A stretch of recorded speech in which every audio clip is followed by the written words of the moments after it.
How you doing, everybody, on this nice Saturday afternoon? What I have going on today, first, is I got a brand new lighting situation. If you guys haven't noticed in the other videos, this is your first official introductory to the Honeywell dual LED headlamp lighting situation to illuminate your perspective on things and projects. Besides that, we have the family out here enjoying a nice warm Saturday. And what we're going to be doing is we're going to be swapping out my intake manifold, all right, for one that was proudly and nicely redone via Ralph Napoleon at R&D Coating, along with his wife Danielle. Big shout out to them. Thanks for helping me out on this. And yeah, just ignore that. So I already got my gaskets for the manifold, for the throttle body, as well as the replacement O-rings for the injectors, because I'm obviously have to pull them out, put them back in. We want to make sure that we get new gaskets anytime we remove anything that's going to the engine or anything that is a sealed system. So I'm gonna release the pressure inside the fuel system, as well as remove the fuse and relay if necessary for the fuel pump. I'm going to start the car, run it until it dies to make sure that the entire system has been relieved, so we don't have any fuel or situations that can flame up or, you know, just shoot us in the face with fuel, because that would probably hurt quite a bit. All right, so first thing we're going to do is we're going to disconnect everything that has to do with the throttle body. So we're going to disconnect this vacuum line. We're going to take off this worm clamp, and we're going to disconnect the throttle body position sensor right here, so that we can start separating the throttle body stuff from the intake manifold. All right, after that, our next steps are going to be to start separating the this bracket from the intake manifold, followed by the fuel rail system.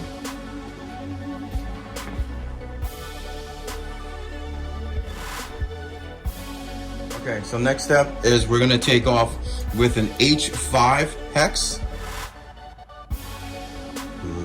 Focus, there you go. We're gonna take off these 4 bolts, 1, 2, 3, and then another one underneath will be 4, all right? Then that will allow us to pull the throttle body away from the intake manifold.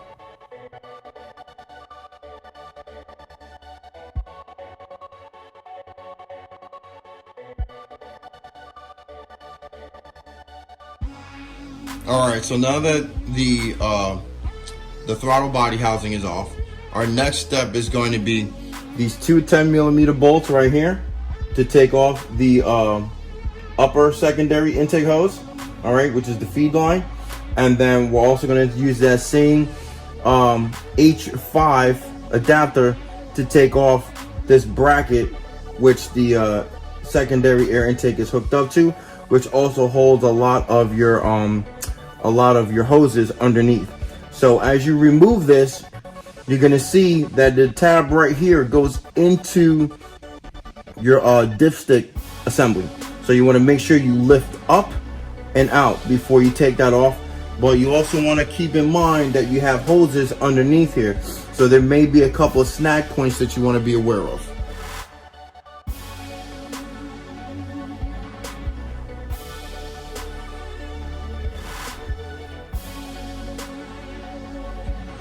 Okay, so I got those bolts out. So now what I'm going to do is I'm going to lift up to take that tab out of the dipstick bracket so I don't snap it. But what you got to keep in mind is you do have, looks like a solenoid valve back here that you're going to have to unclip. There's a couple springs, squeeze, pull. And then you have some vacuum lines over here that are connected. So you're going to have to get some pliers or maybe a pick and kind of wiggle these off a little bit. It'll probably be a good idea to get some PV blaster or something like that to help kind of penetrate and loosen it up, because, you know, my version is 20 years old. You can only imagine how brittle they are. And then there is another tab connector underneath here that you're going to want to disconnect in order to get this assembly out the way.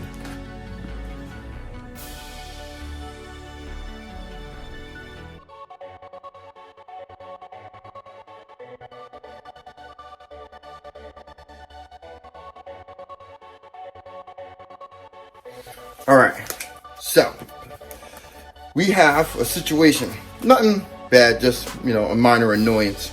So the those, I guess you would call them butterfly clips, that are down on the lower hose, they're short tabs. So you don't really have a lot of ability to grab them from, you know, a distance. So what I'm going to do is I'm going to disconnect the hoses that are coming out of the top portion of the intake manifold.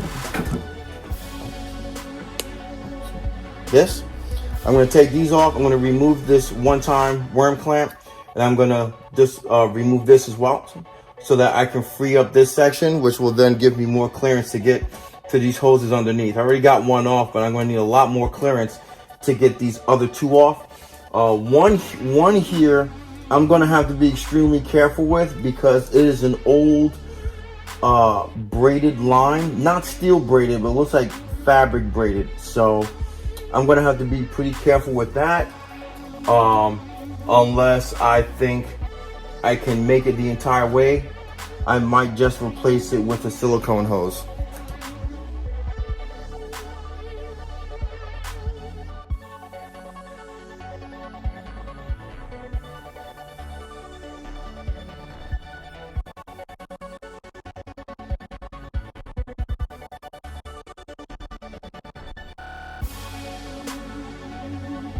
So per my own advice, I failed in the aspect of getting this whole assembly off with the solenoid and the vacuum actuator and stuff. I wound up breaking this hose and this smaller hose that have the material threaded line, and then this other vacuum hose.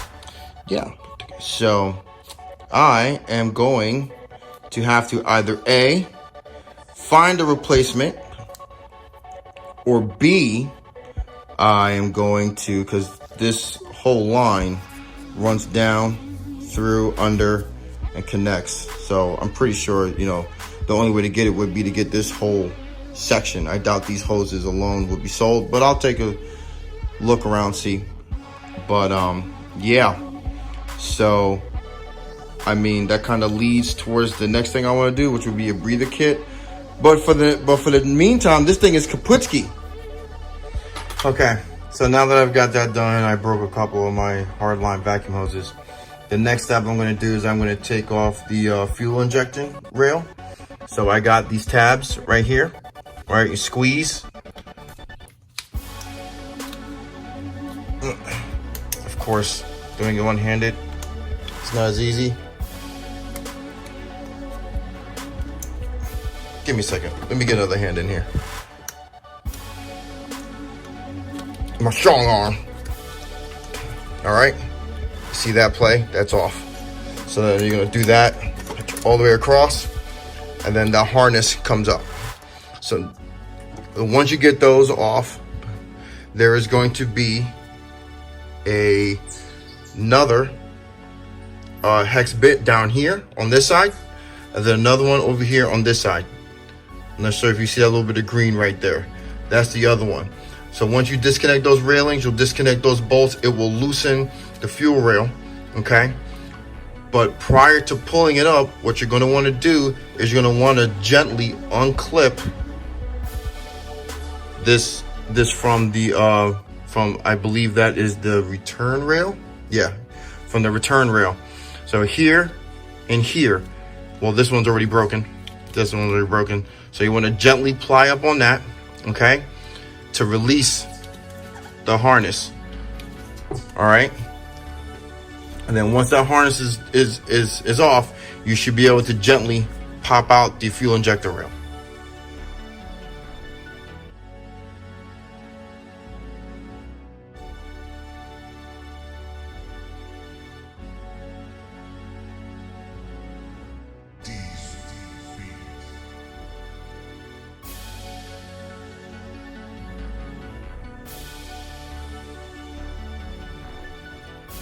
So I dropped one of the fuel rail bolts into the engine. I'll have to find that once I get the manifold off. It's hot. I'm sweating. Yeah. So this is fun. Great idea. Let's keep going. All right, y'all. Let's get in a little bit closer here. The moment of truth. All right, we're gonna pull up the injectors. All right, should be nice and easy.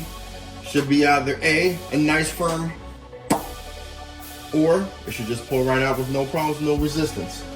Okay, so I got the harness loose. What's that? What's that? What? Oh, never mind, just these crack clamps. So, got this. All right, so I can't seem. Oh wait, hold on. There's another feed down here that I can disconnect. That's like the cam sensor. And get that out. I should be able to pull up. No, because even that, I mean, yeah, I'll be able to get some leeway, some work room. Let's see.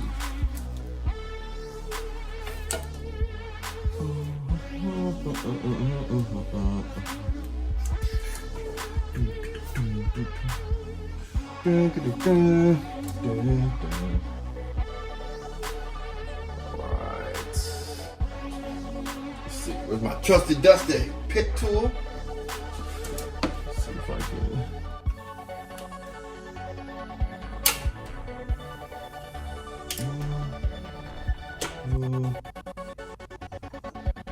So it looks like it is a two-pronged attack.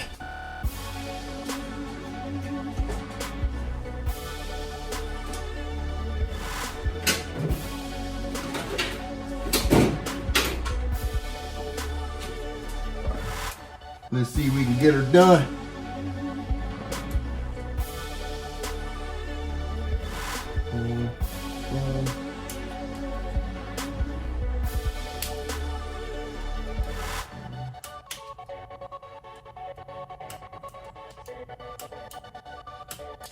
All right.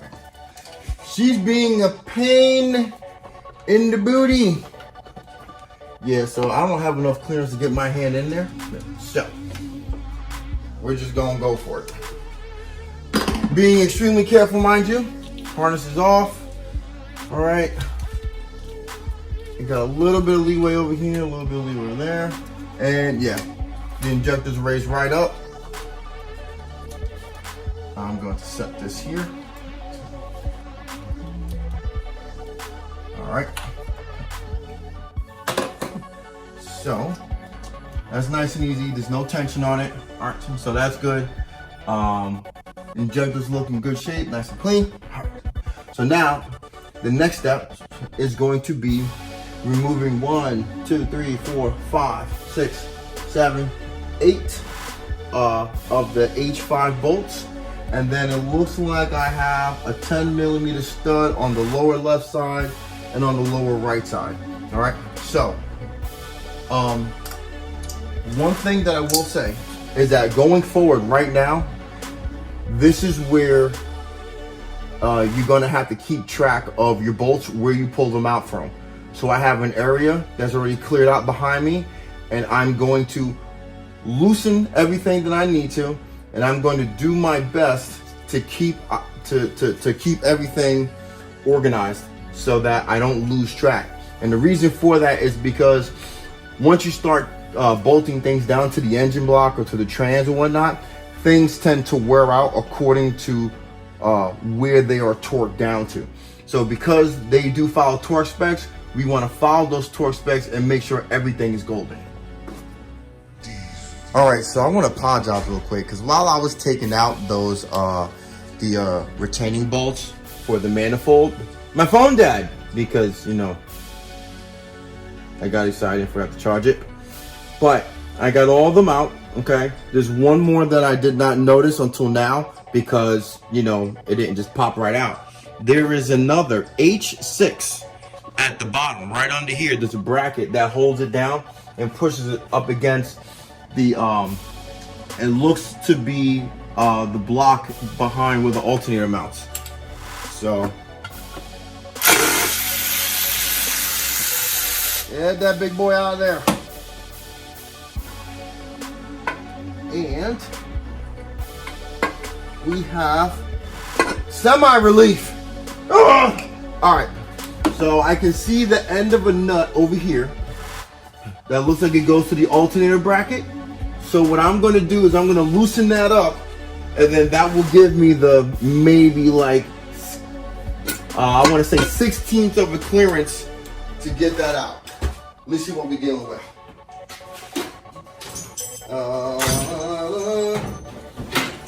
Yeah, you gotta find the tools. Let's see. Hopefully, I can fit my 17mm ratchet wrench on it. Ratchet. Alright. Too big. That's good. Let's try 14.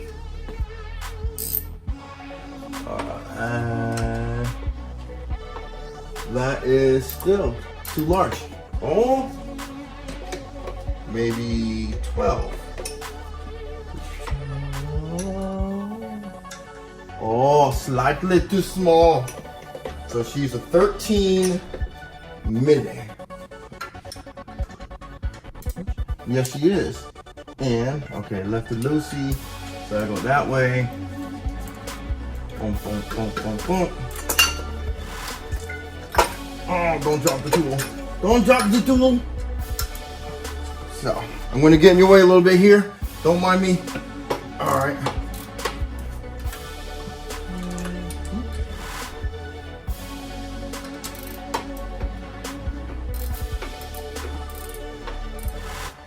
So I cracked that loose. I should be able to turn it. Finger. Yes, I can. All right. Loosen that up a little bit. And come on, Chelsea. Voila. All right, just be careful as you pull up that gasket, which is trash anyway. All right, so I'm pretty much out. So I just got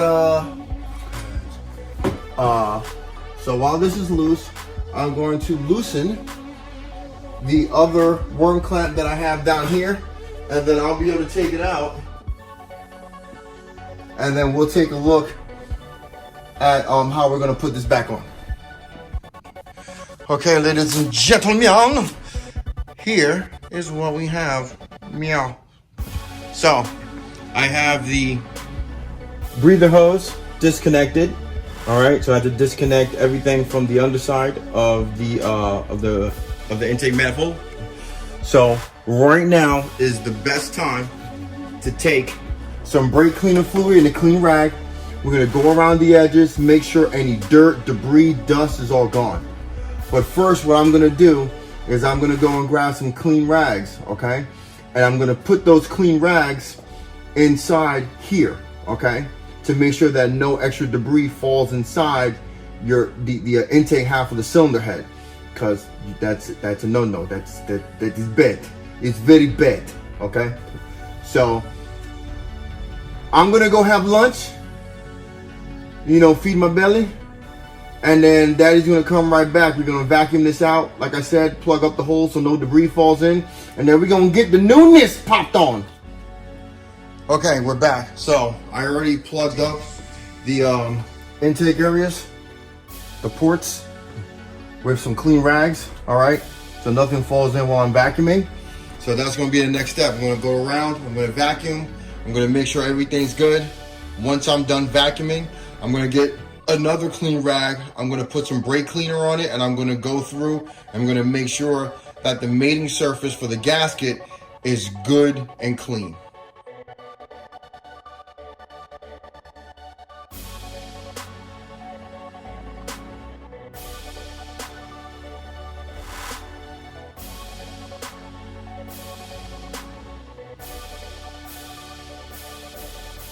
All right, so I've cleaned off the point where the intake manifold is going to mount up, and I have myself a brand new intake manifold gasket from AutoZone. So now what I'm going to be doing is I'm going to mount this up. I'm going to carefully put the new intake manifold in place, and then I'm going to start on my bolts. okay? And then I'm going to check the repair manual to make sure I torque them down to the correct specs. Now, when you put it on, you want to get it lined up, which it should be pretty easy because they have the studs that are already there for the 10mm bolts. So you're basically just going to lay this in place and let it do its work. And then as you tighten it down, you want to make sure, similar to a cylinder head, you start inside out, or whatever the repair manual or instructions say to do. So I'm going to find what the torque specs are, I'm going to find what the tightening method is, and then I'll be right back. All right, guys, so I'm sure you can see it right now because I can see it in the camera. This is the intake manifold I got from a third party. Took to my buddy Ralph at R&D Coating, and if you can see the gold flakes that I had done, that will kind of work with the gold valve cover that I have. I think this looks awesome. It came out perfectly. So before I install, the next step I'm going to have to do is I'm going to have to transfer everything that's on the old intake over to the new one. So the plastic gaskets retainers for the injectors are already installed. I just need to transfer over the I believe it is the throttle vacuum sensor. Yeah, it's the actual the throttle position vacuum sensor. I'll have to swap that over, and then I can get it mounted up. And the torque specs are 52 inch-pounds. So when I install it, I'm going to do it similar to how a cylinder head is done. I'm going to start from the outside. I'm going to hand tighten them, and then I'm going to then come back in the same fashion, going outsides to insides, cross X-ways, until I'm tightened all the way down.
Okay guys, so you saw I got everything torqued down for the intake manifold, and so now the next step is going to be, before I reinstall the injector and fuel rail, I need to swap out the new O-rings. So I'm going to use my little pick hook right here.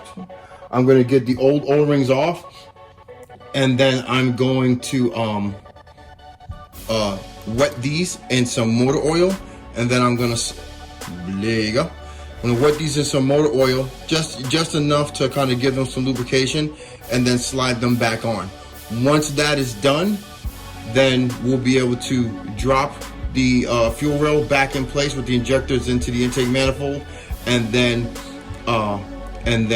tighten everything back up regarding that. And the torque specs are going to be the same when we anchor down the fuel rail. They're also going to be a 52 inch-pound.